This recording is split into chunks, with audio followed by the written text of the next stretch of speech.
Jeff and Nicole discuss health and wellness, how to achieve fitness goals, and more through the life of gym owners and gym goers. It's Fitness Fanatics from 9 to 11 a.m. on Sundays on 93.7 The Ticket and theticketfm.com. Hi, Sean Callahan here for Cobble Chevrolet GMC, and the hail sale has been a huge success, but is winding down. We still, though, have several units with huge discounts. Plus, we have brand new Sierras, $14,000 off list, or starting at $37,105, or 0.9% APR on select new models. Yes, you heard right. $14,000 off or 0.9% APR on new Sierras starting at $37,105. So please check us out at cobblecars.com. All deals with roof credit. Stock number G289358. Rosie's Sports Bar and Grill, open for lunch and dinner at 1501 Center Park Road, just south of 14th and Highway 2. 93.7 The Ticket is your home for every Kansas City Royals baseball game. Bobby Witt Jr., Salvador Perez, Vinny Pasquantino, and the rest of the Royals attempt to make the postseason for the second season in a row. And you can hear all the action on 93.7 The Ticket and theticketfm.com. Your home for Kansas City Royals baseball. Are you ready for a new opportunity? Check out Sandhills Global. Join a dynamic team where your skills are valued and your career can soar. We offer full-time positions with a 4.5-day work week, competitive pay, excellent benefits, and a positive work environment. From IT and marketing to sales and finance, we're looking for talented individuals just like you. Apply today at sandhills.jobs and take the first step towards an exciting future. That's sandhills.jobs. Don't wait, apply now. This is Lincoln's home for sports talk on the FM dial. Also online at theticketfm.com. On the internet. KNTK FM Firth, 93.7 The Ticket. Play ball! Pitch the perfect idea for a family outing or date night with tickets to the next Salt Dogs game. Nothing says summer fun like an action-packed evening at Haymarket Park. Come root for the home team with a hot dog and a cold drink. Plus, visit saltdogs.com to learn about special events and promotions, including group discounts. Don't miss out on the thrill and excitement of a Salt Dogs win. Visit saltdogs.com to reserve your tickets today. There's no better way to spark a child's imagination than to get lost in the adventure of a good book.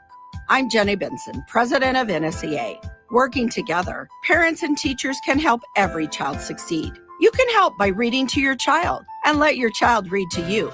Encourage reading in your home and make it a priority. Make reading fun and a time that you and your child look forward to spending together. Sponsored by the Nebraska State Education Association, aired by the Nebraska Broadcasters Association in this station. This is the Don't Punt Hour with former Nebraska receiver. Throwing over the middle, completes the pass. He's got speed to the end zone. Touchdown! 45 yards. And return specialist. This time he beats the kicker in one more. DeMornay Pierson-El. Only does the sideline have confidence in Pierson-El, but Pierson-El has confidence in Pierson-El. On 93.7 The Ticket and theticketfm.com. Powered by the Teammates Mentoring Program.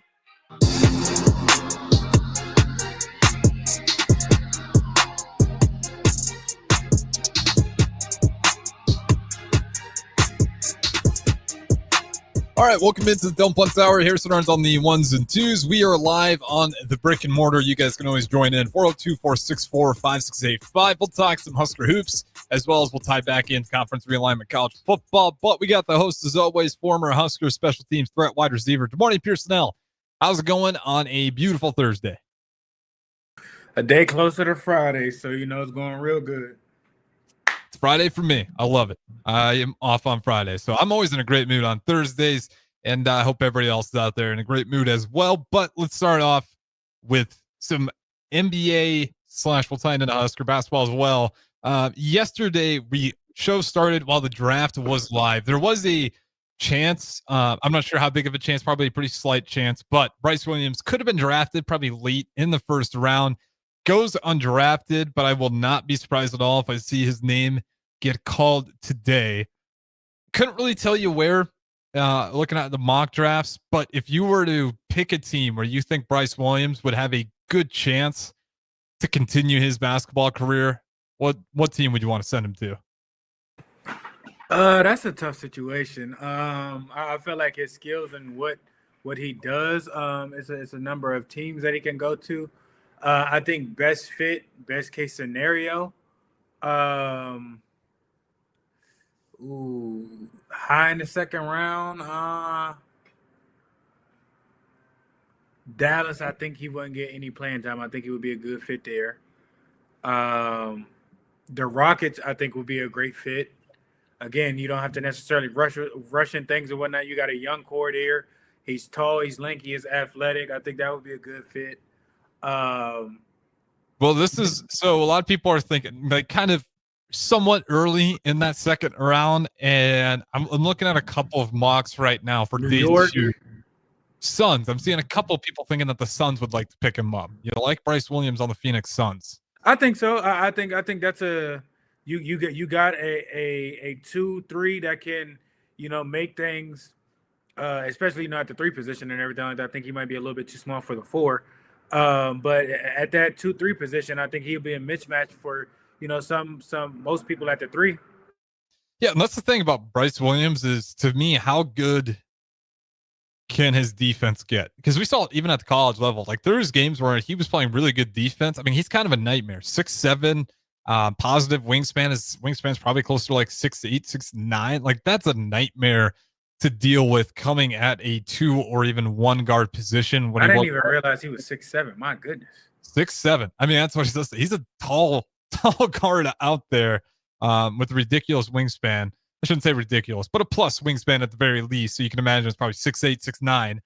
So you got that guy out there who, if you pair that up with the Phoenix Suns, who no longer have Kevin Durant, you don't have any conflict of interest there to where, that's not going to take away his minutes if they're looking for development. And that's a team where I think at least he can go and try to make an impact early on. Obviously some of the other teams, if the Celtics drafted him, teams like that, you're going to sit back, wait 2-3 years maybe before you get some actual reps out there. If the Phoenix Suns picked him up, I actually don't think that's a bad fit. Teams I wouldn't really want to pick Detroit, I think Detroit would be a good fit. Detroit would be good as well. The teams that are going to have the best chance to try to pluck him, I don't think they will, but Charlotte Hornets, they got a couple back-to-back, and then at that point, you'd really just have to look at who they drafted already. But that's why most people are thinking Phoenix Suns, because they still have a need at that spot. What does Bryce Williams need to do in the NBA once he's there, regardless of the team he gets drafted to? I think energy-wise, kind of what he was doing to where the late end of his first year with us, where he was kind of doing a little bit of everything. He was grinding. The defense was more consistent necessarily than the offense. Not to say that he couldn't score. I mean, he was, but that wasn't, his first key goal until, he gets comfortable and whatnot, and the scoring can, elevate and everything like that. But he's going to have to be kind of a do-it-all kind of guy. Yeah, and that's where it gives me what I saw from him last year was his patience. There's times where I don't know. I mean, I wouldn't have blamed him for taking quote-unquote garbage threes or bad shot selections, just trying to force the ball in the net for the team that it was in some brutal droughts, knowing he is the best guy on the team. But he did a really good job of knowing when to just let the offense come to him. And that's how you got some of those nights where, maybe 5-10 points heading into the half. And then at the end of the day, he's close to 30 because he had another monster second half where he's just taking over. He let the offense come to him and he didn't force any bad shots. So for me, it's just, hopefully the shooting can stay consistent. The defense for any rookie has to get better.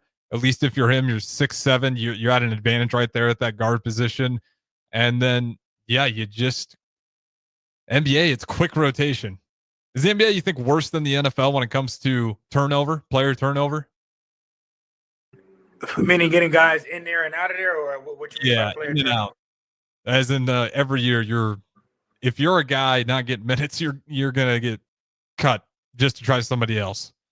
I think that's hard just because the NFL has a lot more other positions and a lot of other players. So I don't think that's necessarily easy or anything like that.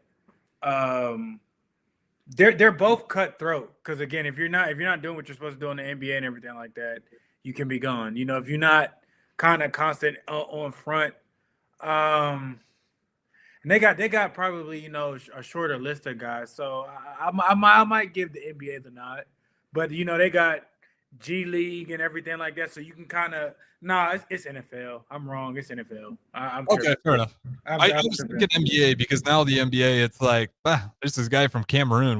Or a guy from Australia. It's so global now that you're not just competing. It's just not with America. It's just not with American. You got a big pool. But again, I mean, they at least have another league to where you can get pulled up on. The NFL doesn't have that type of league that is recognized or that goes hand in hand with getting to the level. MLB does, basketball does.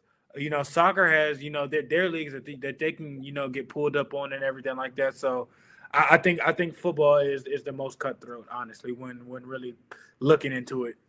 Yeah, there really isn't a whole lot of fallbacks. Like, yeah, you can go play Canadian football with nothing wrong with that. Like, it's good money there too. Don't get me wrong, but they got specific rules, that you can't just. Not every American go over. They got to have a certain amount of Canadians on those teams, so you're limited there. And then if you really want to, I couldn't tell you what those other leagues make, or especially when you're, say you're 26, 20, you're getting close to 30 and you're not making major money. You want to keep going out there. Basketball, you can keep trying. You're not going to kill yourself the same way playing basketball. You might tear an Achilles, but the CTE isn't at risk. If you're like playing on the line, to your point, and you're kind of on that fringe, like you're probably just going to drop the sport right there, knowing that the NFL is not becoming an option. Why do you think the NFL's had such a tough time finding an affiliate for a league under the NFL? Just a farm where they can get guys because the owners don't want to necessarily pay for it. Like they're already paying, for a lot. They got a lot more players that they got to do. They got a lot more upkeep with, field stuff, practice facility stuffs and everything like that. I mean, you feeding, a half an army. You got what, 8 to 10 linemen. That's just on the offensive side. You got another, 8 to 10 defensive linemen. Then you got, 6 linebackers. You got 4 or 5 running backs. You got 4 tight ends. You got, 10 to 12 receivers. You got 10 to 12 DBs. That's a lot of people. Then plus on top of that, coach's salary and GMs and everything like that. It's a lot of money going out, and they're stingy with stuff. They just trust on retreading the guys that's kind of proven themselves to be on the level, unless they draft you high. It's a good point. What's the saying? Sometimes the simplest explanation is the answer: money. I think you're right. Money. I mean, we have NFL teams that still just will die on the hill that turf is totally fine. There's no evidence that grass is any better. Therefore, we will continue to use turf year in, year out. Even though it feels like pretty unanimously, you go over everywhere else in Europe, look at all the teams in the Premier League. I would like to look at the rugby injuries of the AC, and I know it's not as physical, or it might be more physical, but I want to look at their injuries, because I mean it's very similar with running into each other and everything like that. I want to see how their injuries relate to playing on grass. I don't think rugby play. They don't play on turf and everything like that. So I would like those, and I know it's more violent just because we have pads on and everything like that. But still, you still can have calf strains, ACLs, Achilles, and all these other things or whatnot. So that would be an interesting correlation of just a high compact sport on grass compared to a high contact sport on turf. Yeah, and I wonder if that's why NFL players and college football players get screwed over on it, because you guys are wearing pads and stuff, and it's like, oh well, they're covered, and there's no give on that turf. So that's how the 49ers bizarre injury just coming off you just push on it, and if there's no give to it, I feel like that's how a lot of those weird injuries happen, where it's just a small tweak, but because there's no give on that ground, or just a little bit compared to grass, you weird into a lot of those weird injuries.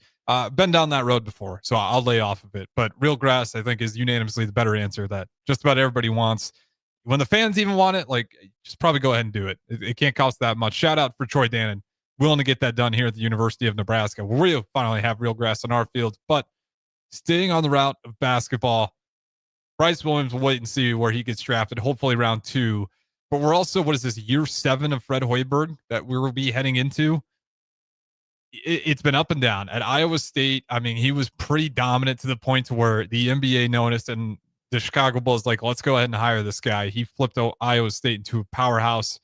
From the Bulls to Nebraska, it just hasn't had consistent success. Now, last year, without the college basketball crown, that would have been a disaster of a season, I think, in most people's minds. Saved it with the crown, I believe, to bring you to 21-14. What is the expectation for Fred Hoiberg on this year? You're losing Bryce Williams, but you get Rink Mast back, who is third team All Big Ten. Obviously, Connor Esijan, Sam Hoiberg, Jamarcus Lawrence is coming back. So you added some portal players as well. And Samford from Iowa, more shooting. I like the transfer additions. I'm still not sure what the ceiling is for this team. What is your expectations for Fred Hoiberg in this Nebraska? I mean, consistently to get to the Big Ten, tournament, go deeper into that. Hopefully, get a bid to the dance, and I think at least 20 plus games as a win. I mean, you've done it for 2 years in a row. Yep. So I mean that's in your wheelhouse, regardless of how you want to look at it. Like, I know that the season didn't go well as we would have hoped. We were cooking early on and kind of lost steam late in or whatnot. But with your additions and everything like that, he's shown to kind of revamp and bring in pieces to kind of help things move along and everything like that. So if that's your new norm and that's what you bring to the table and everything like that, you have to consistently bring that. It may be not necessarily a powerhouse for basketball and everything like that, but you can go out and get the right guys. You have to hit on multiple players. You can't just hit on one guy and expect one guy to carry a team, because we've seen necessarily how that has gone. Yeah, and that's my hope, is that we can get back to more of what he did at Iowa State. Was that offense was just creative. And again, that's his offensive mind is what gave him a lot of the credit. That is well deserved, what he did over there. And then I think some teams, they start to catch on. He also really was successful getting guys out of JUCO, building up Iowa State. And now obviously college football recruiting is so different. That advantage is not going to exist anymore regardless. So, but he still has that offensive mind. You get Kendall Blue as well, who I think he'll be immediate impact for this team. Do you expect him to go more of old school, what he used to be, as we see Nebraska lean into this fast tempo, more explosive offense than what he's leaned into these past couple of years, which has been a defensive first team? I think you can't get away from your bread and butter. You can't get, what got you to where you are. You might have to, get back to that. Hopefully he brought the right personnel that are willing to work and not just, up and down, just fast paced run and gun. Or, that are actually, you bring in kids that are actually coachable to, get things changed or whatnot. So hopefully some shades of that, do come forth and rear its head. I don't think they were necessarily bad this year. I think just collectively, it just wasn't enough at times. Yeah, and that's where just last year was such a bizarre season, because it was the offensive droughts that killed us. And that's where I'm wondering if Fred Hoiberg maybe tweaks the tune, but you don't want to go too far from that. But again, with the players that we have, I think the offense will actually be better, but we'll have that closer. I think we'll feel a little shaky at times, just not having Bryce Williams there for obvious reasons. But the shooting's gotten better. And then the big part of it is, I've talked about a lot, Rink Mast being back, I think is a big deal for this team. Rink Mast being back, obviously he had the entire year to recover, so he should be 100% healthy. How big is Rink Mast going to be in this team? And do you think he can continue that trajectory he had before the injury? I think he's going to be a big piece. I think if he's not 1A, he's 1B. But of the identity of getting things going and getting things in the flow and kind of settling some things down, at least you have that to settle stuff out. Where if you want to put him, on a post to get people to, come and you kick the ball out to all these shooters and whatnot, I think he will definitely be a big piece. Now, exactly what does that look like with him coming back from his injury, and you have had a year off and whatnot. I think it'll take some time for him to kind of catch his feeling or whatnot. But I mean, we've seen this coach, year in and year out, have a guy that, okay, this is bread and butter and everything like that, and piece a lot of things, off of that. I mean, we've seen it with Tabanage. We know what he was from, and but I mean, he took him to a next level. We've seen it with Bryce the year following. So with him coming back, I expect him to be, if not the focal piece, like the next thing right after that. I think he will have a heavy influence on a lot of stuff with this team coming this year.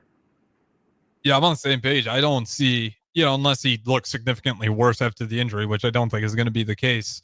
I mean, that's how the offense ran.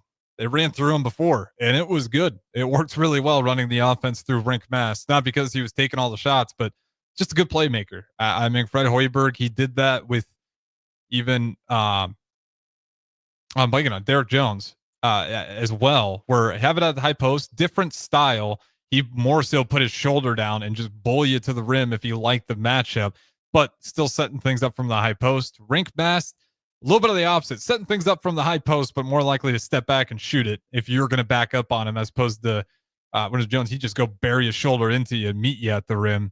So I think Fred Hoiberg, the way he's done it, he'll lean back if he likes that big. He likes running that offense through him. I think it just, you see it more and more, especially with guards in the NBA. If you can work well off the ball, a lot easier to get shots than trying to dribble yourself open all the time. So I think he's going to be huge. Goal-wise, 20 wins plus. I mean, it's got to be that every single year until Nebraska wins a tournament game. Then when Nebraska wins a tournament game, a March Madness tournament game, we can look past 20-plus wins. But it has to be 20 because we have to get to the tournament. I mean, that's bare minimum. If we don't make it to the tournament this year, this put me in a tough place because I am a big Fred Hoiberg believer. Where would your patience be if we have, say, 15 wins and we don't make the tournament? I think it would be underperforming. For sure. Think, it would be an annoyance. It would be, frustrating, but I don't think that it's frustrating enough to move on from.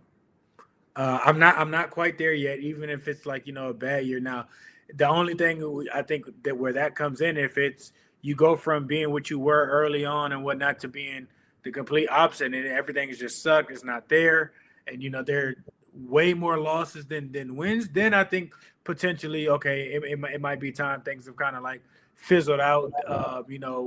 What you're bringing in, your eye and everything like that is just not. It's not seeing it. It's just not making it. It's not. You're not coaching necessarily right, and that's not him at all. Because we've seen him with. And I don't want to be disrespectful, but we've seen him with weaker teams where on paper teams are supposed to win and everything like that. Oregon matchup, UCLA matchup, and we've come out on top. So the DNA and everything like that, I think it's there. He can mold some things and whatnot. I think you just have to get the right players to fit the system that work and want to work. Yeah, just got to get that culture consistency down, because to your point, like he put together games. I mean, he's had some monster games here that have at least gotten Nebraska basketball fan base back engaged in it. I mean, it was really bad for a while. If we went from that Miles era to just not feeling great for a long time, and then COVID, I don't want to blame Hoiberg for that because that was just brutal for everyone. And if you didn't have a set culture and program and players, COVID wrecked your program. And I think that legitimately is kind of what happened, and just reset the clock completely on Hoiberg. So I'll give him a little bit of grace. But yeah, if it's an absolute disastrous season, then I'm like obviously thinking maybe it's going to move on. But do it when you have no history of winning anything. The other part that I'll say, like, it's not all on him, because how many times have we come on here and said, second half team where we had a good first half, we haven't played a whole first half. The Northwestern game, coming back down from that situation and everything like that. We've seen that time and time again. So for whatever he has planned, and if they accomplish it and do it, fine and dandy. Like, it's not the X's and O's. I think it's more so of just hitting on the personnel that you bring in here. We just need more consistency from the team. You got one or two guys that typically do things.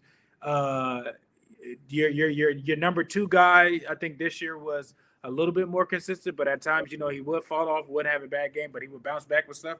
But you need, 5, 6, maybe 7 guys consistently working hard. That way it's not just, okay, we need a 40-piece from Bryce, or we need a 40-piece from, Tamanaga and everything like that. Like we need a well-rounded base roster, and for whatever reason, last year it was underperforming just because the guys never necessarily played consistent, and that's you can only blame so much of that on the coach. Like the kids have to, the athletes have to wake up, be ready, do what they're supposed to do, take it serious and everything like that. And if you don't, the coach can lead you, tell you what to do, and the coaches on that level, trust and believe, they are giving you the very best. You understand the scoring. At some point in time, you have to look at the kids to, show up and, drink the water. It's only so much, that you can provide and everything like that. So with that, like I said, I think he has to hit on guys that can come in and actually, consistently produce, and not just, our sometime thing or, hot and cold. No, you need a consistent group. And I think that would help out a lot of things easily. I mean, we've seen what happened with Texas A&M. They were a consistent group. Yeah, I know they were athletic. I know they were freaks and everything like that. But if we had, and I know they had a crazy shooting game and everything like that.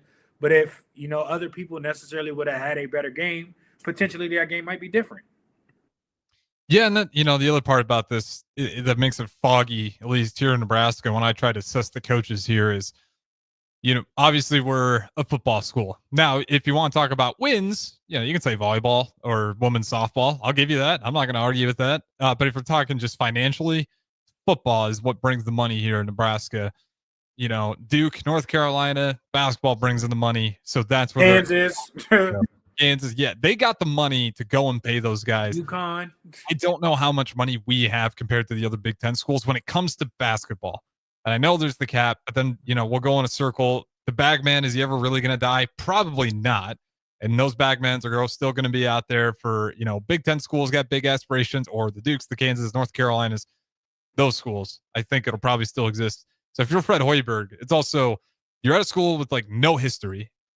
Now, you've done well yourself by getting a guy like Bryce McGowan's, by getting Bryce Williams, probably going to be drafted. Like, you've getting these guys real opportunities. Casey Tominaga had his NBA chance. I'm blanking. Sam Griesel as well, to the Celtics. Like, we've got some pieces that we can, that definitely helps in building the culture and the history. And then he's done well in getting guys like Juwan Gary, who we'll see NBA aspirations, how that all pans out. But it's consistent every day. Rink Mass, consistent. So we keep hitting on those guys. He has been able to find some of these hidden gems. I think Juwan Gary fits that. Bryce Williams was, he was probably going to be pretty good. But then, especially Rink Mass was, I don't think anybody in the Big Ten had that on the radar of how good this guy was going to be. And then even Bryce Williams, how good he got at the end, and then Sam Griesel. So he's done some things where he's really developed players in a way that I thought was above average. And to your point, can we just consistently get those guys in the room? Because, we'll end on this. Is Juwan Gary going to be the hardest culture piece to replace? I think so. Yeah, just defensively, what that guy brought. And that's my only fear when I brought, some defense up earlier is you're losing Juwan Gary. You're going to have some people on that court willing to be the enforcer, because even if Juwan Gary was, 1 for 10 that day, he was playing lights out on defense, night in, night out. With that being said, we'll switch it over and talk some college football on the other side. Don't go anywhere. Don't punt hour. Good morning, Pierson-El, Harrison Arns. We interrupt this commercial break for an important story. There once was a man from Nebraska who went searching for food in Alaska. When his stomach was rumbling while laying in bed, he could think of only one option, Führer's cheese spread. So he left it once and drove day and night to return back home for cheese spread delight. Now his stomach is full and the voice in his head tells him no more vacations without Führer's cheese spread. Find yours today at most local grocers. Hi, Sean Callahan here for Cobble Chevrolet GMC, and the hail sale has been a huge success, but is winding down. We still, though, have several units with huge discounts. Plus, we have brand new Sierras, $14,000 off list, or starting at $37,105, or 0.9% APR on select new models. Yes, you heard right. $14,000 off or 0.9% APR on new Sierras starting at $37,105. So please check us out at cobblecars.com. All deals with roof credit. Stock number G289358. Gainett Trucking is hiring CDL Class A and B drivers. Their strong team culture makes it not a job, but a career. Gainett Trucking offers health, vision, and dental insurance, 401k with company match, an employee assistance program, and other bonus programs. Build a better career today with great team culture at Gaina Trucking. Learn more and apply today at GainaTrucking.com.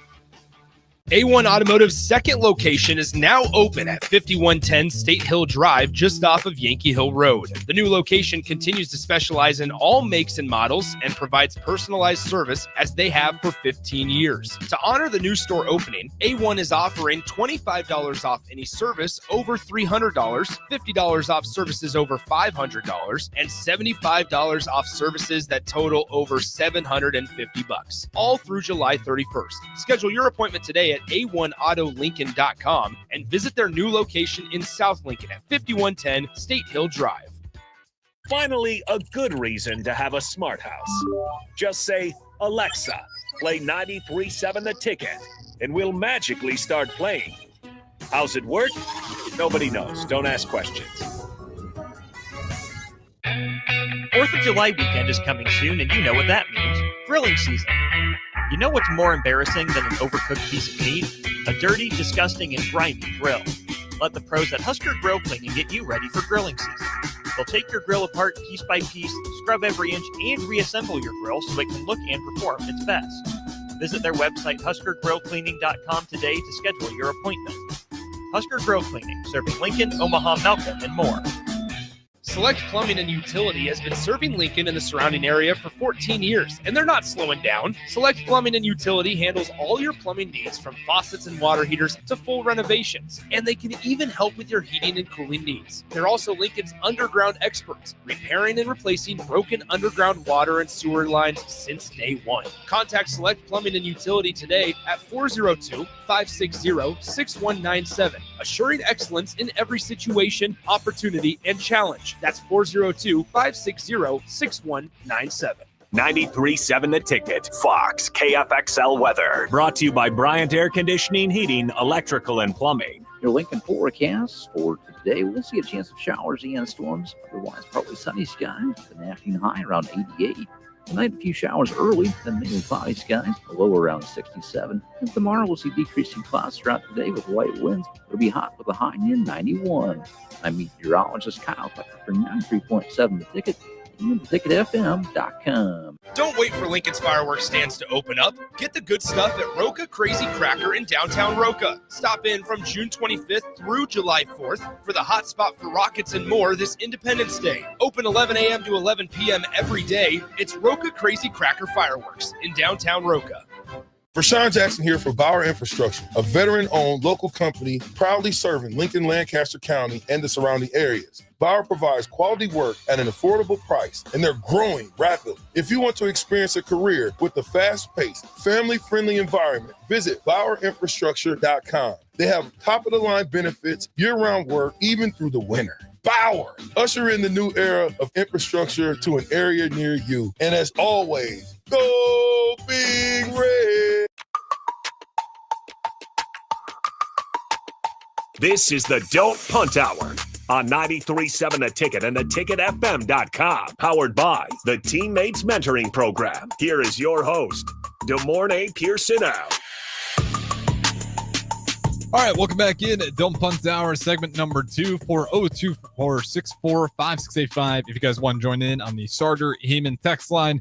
Switching it up, talking college football here, and DeMornay Pierson-El. It's our favorite part about college football today. More conference realignment. Can you guess which conference is adding another school? The new and improved Pac-12. New, improved, I'm not sure. We'll get there. Texas State expecting an offer to join the Pac-12 soon.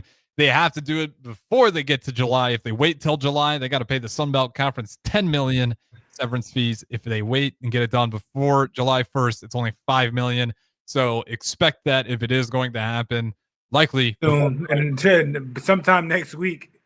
Yeah, definitely not going to wait. Next week by, I think, Monday. Yeah, the first next week, Tuesday, is already the first. So they got to probably hash this out this weekend and sign that thing on the 30th before the calendar turns over. But, I mean, this is where we're at right now.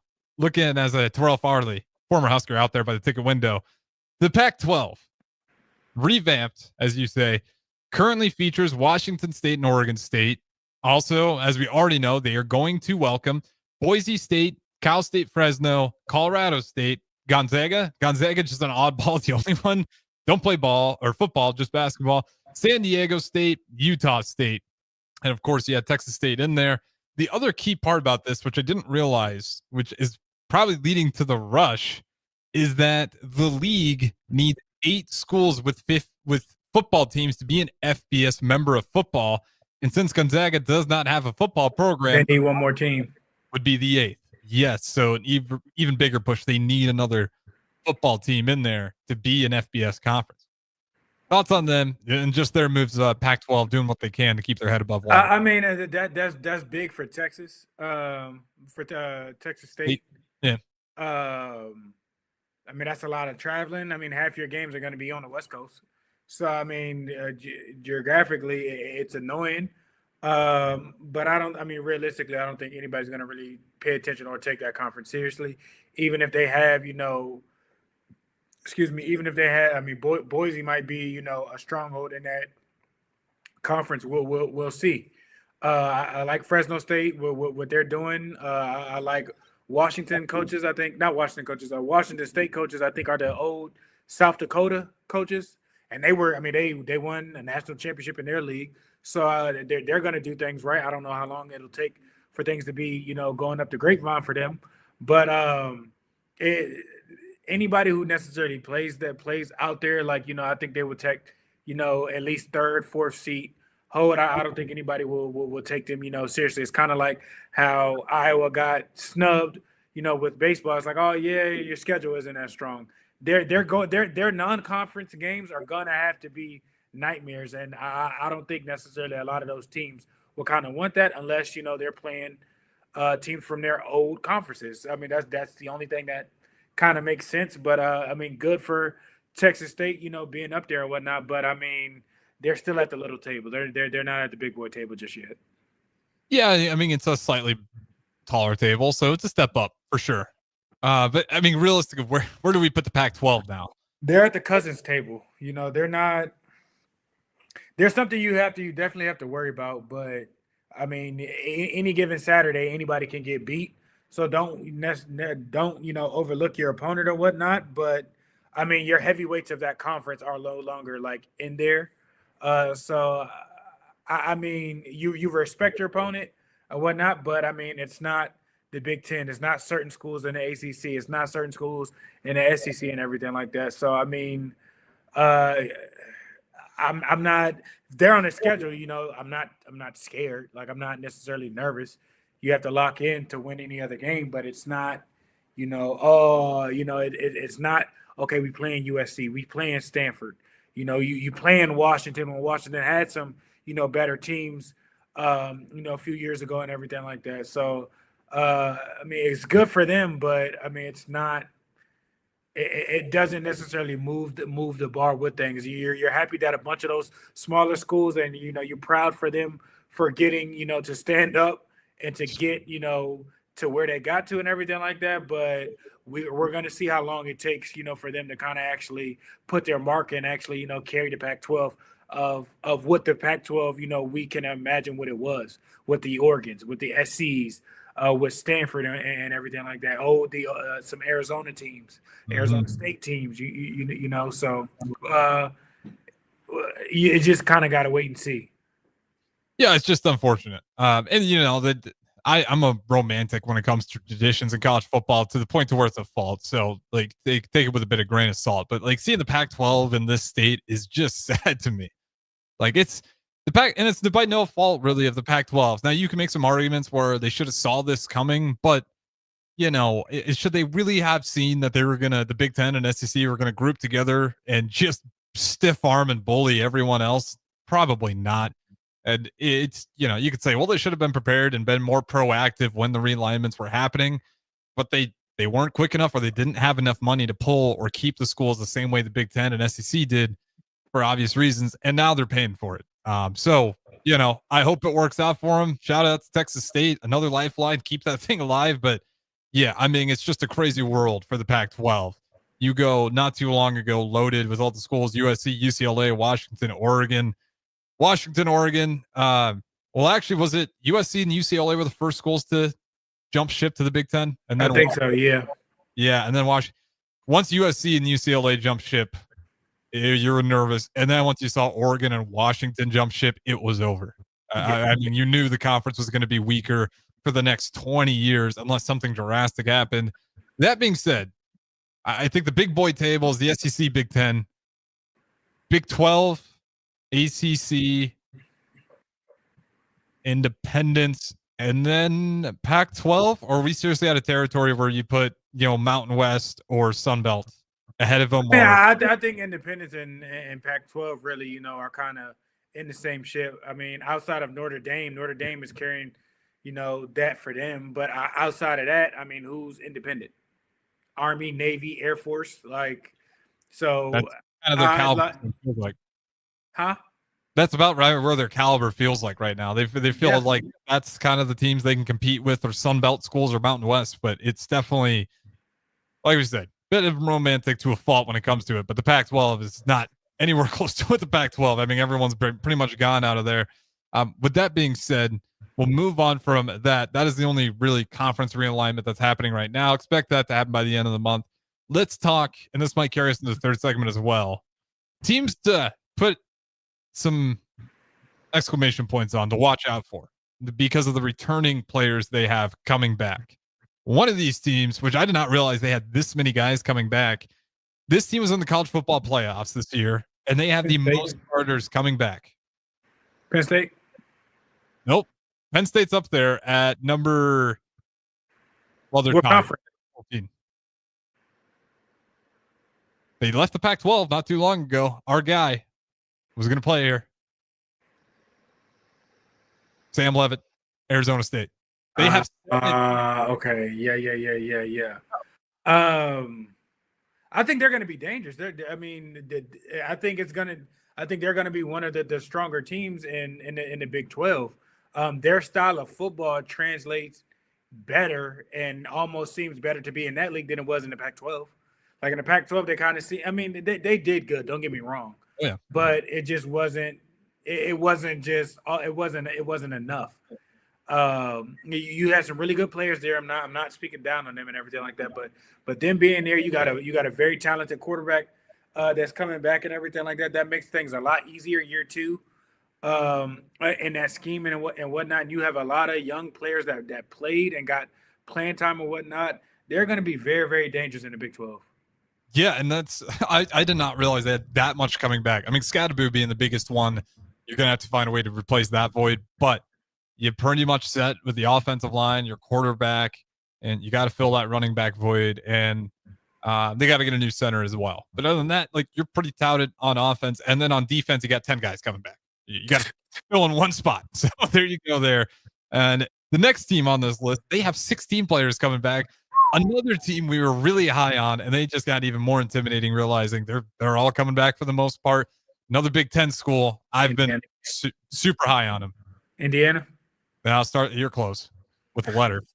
Illinois has 16 guys coming back. 9 on offense, 7 on defense. Well, I'm glad we don't have to play them in the regular season. We might see them in the Big Ten championship.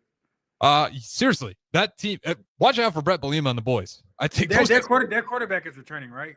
Yeah, Luke Altmaier's back. I think that's probably one of them, and it's not underrated. I mean, people say that a lot, but especially with being successful at college and everything like that, I think that sets up your team for a lot of success because people want to go where they're winning, and if you can get a quarterback in a place with 2 years with a group of guys and everything like that, even after they move on, like those lessons and those callous and those hard-earned victories and everything like that are still in there and kind of transfers over and translate, and kind of carries you through.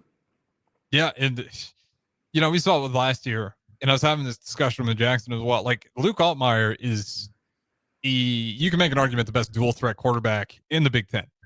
Now, best all-around quarterback, you can probably go Aller. But if you go dual threat, Luke Altmaier does what he's asked to do and nothing more. So, well, I don't know about that because we would have to see what's at Oregon because Oregon's going to have a dynamic quarterback. So I'm not saying he's not. I'm just saying, there are some schools that can have, and get good quarterbacks. SC. I mean, I think Lincoln Riley had 4 Heisman. They had 3 Heisman players in a row, 4 Heisman finalists in a row. So I mean, you can't put that past him. I mean, you went from Baker, Kyler, Hurts. I mean, he went off for a while. So I believe he's up there. Now, is he necessarily the best? I think that might be debatable. All right, fair enough. I think it's definitely his to take if he wants it. Like, he can have that type of season. Again, I think a lot of that stuff is when you're the quarterback, you really want to win games. And as long as you're winning games and you're not throwing a bunch of interceptions, you don't necessarily need eye-popping numbers. But I think he can do enough on the ground, and he can certainly put himself in that position to be one of the more respected, if not the best dual threat out of that year. Now, again, I wouldn't say best all-around quarterback, but just the Illinois scheme. You could take a bunch of different quarterbacks, but Luke Altmaier almost fits what they want to do to a T, and that's why I think that's on the table. And again, that defense is 7 back on defense, 9. They have to basically fill in 2 wide receivers. The entire offensive line's back, the quarterback's back, the running back. So watch out for Illinois. And we went through their schedule as well. Illinois, I want to say manageable because we never know what it looks like as we get into it. But we'll do one more team here, and then on the final segment, we'll talk where Nebraska's at. This team is also got 16. So Illinois and this team are tied. This is your 1, 2, and 3. Clemson has got 16 coming back. And it feels like Clemson's been itching to make a comeback for a while. Are you buying stock on the Clemson? I think so. I mean, Dabo's been successful. I mean, year in and year out, even on a down year, he's producing first rounders. He's producing third rounders. He's producing fifth rounders. And they typically hit. Regardless if it's a high recruit or if it's, a 3-star, 2-star, whatever, they get players that fit and buy into their system, that work hard, and they usually translate over. With them being in the ACC, we're going to see what Miami is going to be. We're going to see what Louisville is going to be. We're going to see what Florida State is going to be, but they're right there at SMU. They're right there in the mix. I think Clemson can be dangerous. They've been in that position before, and you have Dabo. Dabo, you can say, he's one of the strongest, one of the best coaches in college football, period, and sometimes experience with those people in those positions and everything like that makes the game a lot easier. And that's where Sweeney hasn't been the biggest portal enthusiast either. So now you get to his point, and now you got 8 guys on offense and 8 guys on defense, all coming back. And, I hope it works out because his model is we're going to still focus more on the high school guys and development and develop these guys to be ready. If this is a rough season for him, that's tough. Tough to sell that point that development is still the right way to go, and you better just plucking a bunch of guys out of the portal year in, year out.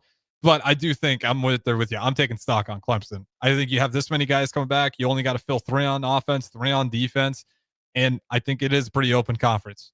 There's some teams in there you got to watch out for, but at the same way, if you're Clemson, it's open there for you as well to take the reins. So I like it. I like Dabo Sweeney. I think if there's a year for Clemson to kind of catch national attention again, this feels like the year. We'll throw it to break. Don't go anywhere. We'll talk about where Husker football is at on the third and final segment. Dumb Punt Hour with the Morning Pierson-El. Talk to you in a bit. Midwest Bank is now hiring in Lincoln. They have multiple banking positions open and are looking for dynamic individuals passionate about helping others and building relationships. With a family-friendly culture, competitive benefits, and unique perks, Midwest Bank is a great place to start a new career. Apply today at midwest.bank. Midwest Bank is an equal opportunity employer, member FDIC.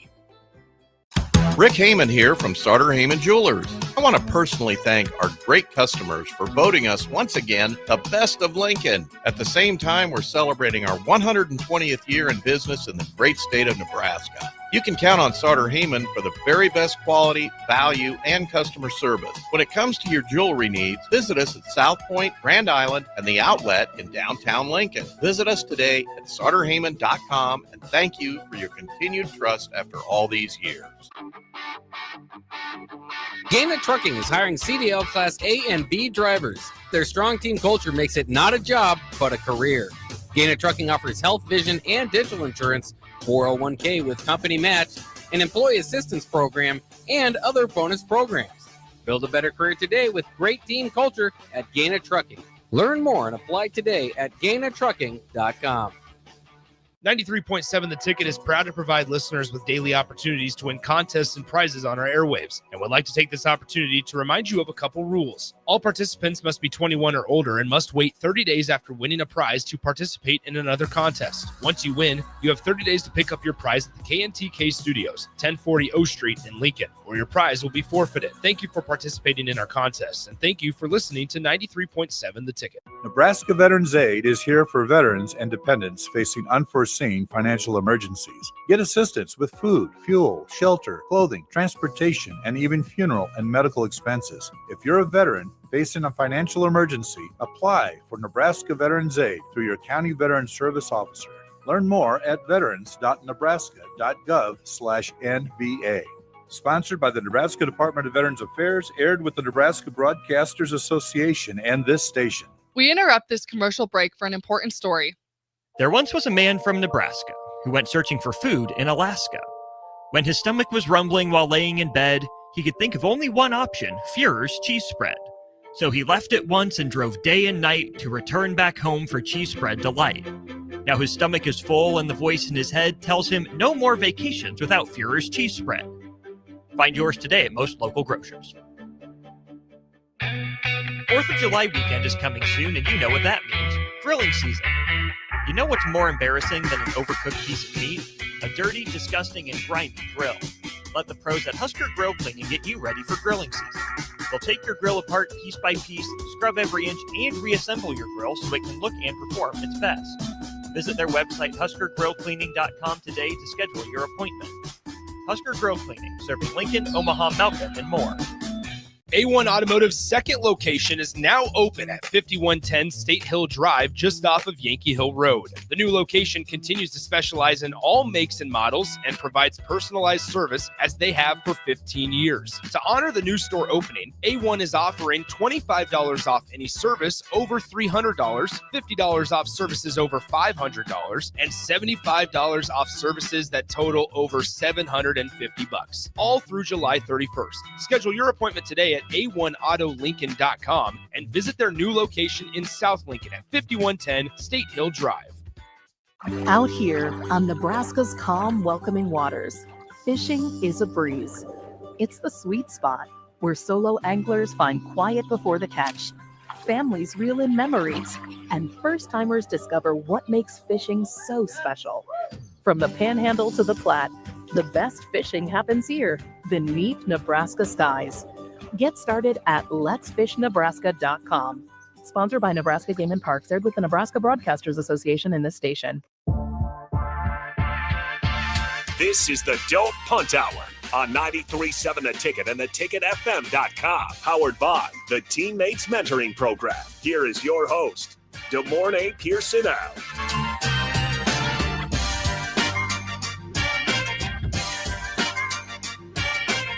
All right, welcome back in. A final segment, Don't Punt Hour. Good morning, Pierson-El joining me as always on a beautiful Thursday here in Lincoln. Quick update on the NBA draft. No Bryce Williams yet, but there were only 6 picks into the second round. However, one guy that we can finally take off our mind, Ryan Kalkbrenner, the Charlotte Hornets. No longer got to worry about him. Year in, year out. I'll tip my cap. That guy, we got the better of him at times, but it was always a fear. Knowing Kalkbrenner might have a great game versus Nebraska, and if he does so, I mean, Big East Defensive Player of the Year. The guy's got a lot of accolades. He's out of there. Don't got to worry about the Big Ten anymore. But back to college football. Before we get to Nebraska, can you guess the school? This is a Big Ten school, a traditional Big Ten school, who struggled for quite a while and is sitting all by itself alone for all Power 4 schools for the lowest amount of starters coming back. They just have one guy coming back. Michigan. Think bad Big Ten. Northwestern or Purdue? Purdue. Purdue. I'm like, you said it's I'm thinking, okay. I misinterpreted your question. I'm thinking it was one of the I got you. Yeah, it's Purdue, I don't know if it's going to look too much better next year, but running back, Devin Mockabee, he's back. Figure out 10 more guys on offense and 11 on defense, and you got yourself a starting team right there. So that's where Purdue's at. Keep an eye on them. They're going through a lot. They're. I know they're in the portal for sure. They're bringing in everybody, and they're throwing some money out there. Best believe that. They just got a new head coach as well, right? Yes. Yeah. So I mean, that's a big part of it. Why you only got one guy there. I mean, anytime you go through a head coaching change, you're going to see guys jump the ship. So it's not totally surprising, but it's like, man, Purdue feels like they can never catch a break. Nebraska, kind of about in the middle of this list for all the Power 4 schools, sitting at 9 starters coming back. Obviously, the big ones, Dylan Raiola, Emmett Johnson, you like there. And then the offensive line. Again, that's why we've talked about it a lot this offseason between, you got your left tackle and Katula, Justin Evans-Jenkins, you got your guard, and then Henry Lutovsky, right guard. Now, we have some ideas about who those fill-ins are going to be. You get some guys out of the transfer portal. That helps tremendously. But then depth-wise, what does it look like? And then on the defense, we only got 4 starters coming back. So, again, we harped on that a lot. We did well with some portal guys, but that's where we're at. 9 starters coming back. Does that feel like good enough continuity for this team? I think so. It's a strong foundation. You got a lot of guys that played a lot. You got a lot of guys that got experience and everything like that. If here or not here and everything like that, feeling pretty good. Yeah, I think that's about, right where you might have expected to be. And you asked about Penn State earlier. Penn State is high up there. Not quite as high as 16, but they do got 14 coming back and significantly on the offensive side of the ball. But the beauty about Penn State is the defense seems to be the thing they plug and play really well when they lose guys. So I think Penn State should be really good.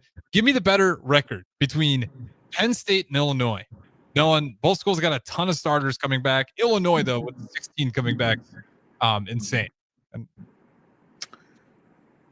I think the better record, honestly, would be Penn State, because Penn State is kind of becoming, not the favorite child, but they ain't too far from it. Their schedule is, last year their schedule was a really good schedule, and they handled business, and they were able to step up to the plate. I think it'll be them. I don't know what their schedule is necessarily looking like coming to this year, but it seems like those teams that did really, really good last year, they're kind of punishing them. Indiana, Illinois are along the lines of those teams. So I think Penn State will. I'm gonna just buy into the Kool-Aid. Give me Illinois. Okay. I just going through that schedule, it feels like they can really clean house. And Penn State, they still got some tough games they're going to have to play. And I wouldn't be surprised, again, looking at the amount of starters they have coming back, why I want to put that at the end, they're going to be competitive. But we might honestly have a year where Illinois is in that Big Ten championship game. They might. Maybe. I wouldn't be surprised by it. Just putting it out there for probably the 5th time about what I think about Brett Bielema and the Fighting Illini. Good morning, Pierson-El. Appreciate it as always. I will talk to you again on Monday. But Chance of Brewington coming up next. Don't go anywhere. Take a weeknight to keep rolling.